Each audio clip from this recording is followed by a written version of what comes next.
सर्वसाधारण सभेत पहिली सभा होती, त्यामध्ये गोंधळ उडाला. विरोधकांनी कोणत्या पक्षाने विरोध केला, कुठले पक्ष सत्ताधाऱ्यांच्या बाजूने जाणवले, काय नेमका प्रकार घडला?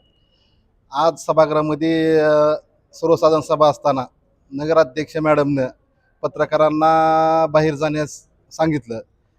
त्यास आम्ही काँग्रेस पक्षाच्या वतीनं व शिवसेनेच्या वतीनं सभागृहाला विनंती केली व पत्रकार या सभागृहात राहू द्या. याच्या अगोदरची परंपरा आहे, याच्या अगोदर पत्रकार कायमस्वरूपी सभागृहात होते, पण त्यांनी ऐकलं नाही. नगराध्यक्ष मॅडम त्यांचा अधिकार सांगून पत्रकाराला बाहेर काढलं.